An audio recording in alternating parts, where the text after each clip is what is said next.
From this 2020 systematic review on the effects of egg consumption on cholesterol, here are the results of more than 50 randomized controlled trials, nearly all of which pointing in the direction of greater LDL blood cholesterol with greater egg intake.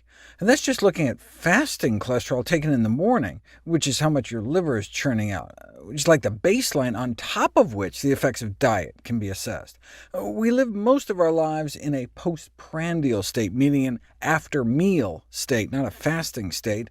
And this is what eating more and more dietary cholesterol can do to your blood cholesterol levels immediately after eating, shooting your levels up for hours after a meal. And then what happens after 4 hours? Lunchtime, and you can whack your arteries with another surge of cholesterol on top of your elevated fasting levels. Of course, the only reason we care about cholesterol is because we care about heart disease, our #1 killer of men and women.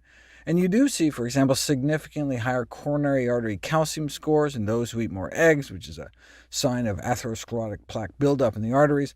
But does this translate into a higher risk of heart attacks and death? Apparently so. Based on a half-dozen population studies in the U.S. following tens of thousands of people for up to 30 years, each additional half of an egg consumed per day was significantly associated with higher risk of developing cardiovascular disease and dying from all causes put together. In other words, living a significantly shorter lifespan. But wait a second. Egg consumption commonly correlates with unhealthy behaviors, such as inactivity, smoking, and eating all sorts of other bad stuff. And hey, how do we know it's not the saturated fat and animal protein as opposed to the cholesterol? Failure to consider all these factors could lead to different conclusions, but this study comprehensively accounted for all these factors. Also, the study had longer follow-up than the majority of the previous studies, and therefore it may have provided more power to detect associations with even single food products, such as eggs in this case. And the study found that the significant associations of dietary cholesterol and death were independent of the quality of the diet, meaning if you eat, let's say, 2 eggs a day, but the rest of your diet is all vegetables and low sodium, do these eggs portend any higher level of cardiovascular disease risk? The effect of egg and dietary cholesterol in general remained even after considering an otherwise heart-healthy dietary pattern, so that significantly increased risk of death tied to just half an egg a day persisted even after taking overall diet quality into account. So it's not just like they were eating more bacon with their eggs. When we adjust for overall diet quality and the consumption of specific types of food like red meat or processed meat like bacon, the association persisted, which suggests that the entire association is not driven by bacon or other foods eaten with eggs. Considering the negative consequences of egg consumption and dietary cholesterol, even in the setting of heart-healthy dietary patterns, the importance of following evidence-based dietary recommendations, such as limiting intake of cholesterol-rich foods, should not be dismissed.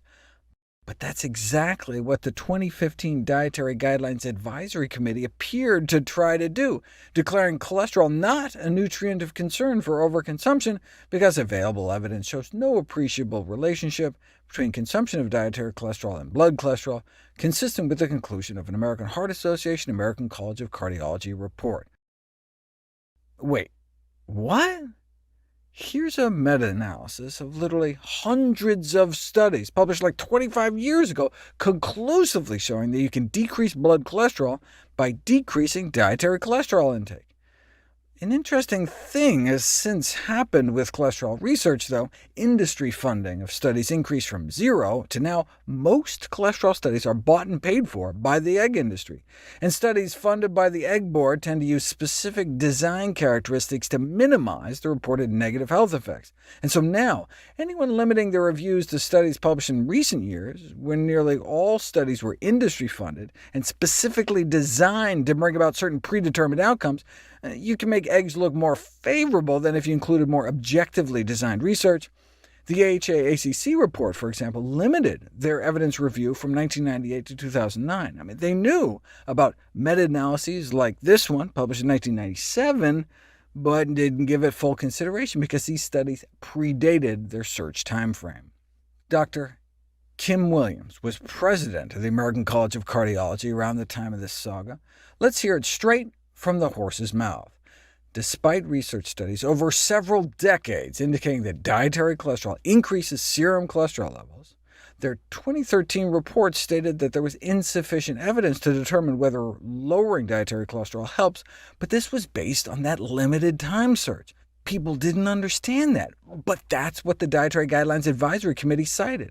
After clarification by the American College of Cardiology, of which he was president, the final official 2015 to 2020 Dietary Guidelines for Americans that was published followed the position of the Institute of Medicine and told people to eat as little dietary cholesterol as possible. And here they are. Here are the dietary guidelines. As recommended by the Institute of Medicine, individuals should eat as little dietary cholesterol as possible. This was reiterated in the 2020 to 2025 guidelines. Dietary cholesterol consumption should be as low as possible. The National Academy's Institute of Medicine is who determines the recommended daily allowances, and they're very explicit that based on all the evidence, not just a sliver in time, when it comes to dietary cholesterol, which is found in all meat, dairy, and eggs, intake should be as low as possible, because any intake level above 0 increases LDL cholesterol concentration in the blood and therefore carries increased risk of coronary heart disease, our #1 killer.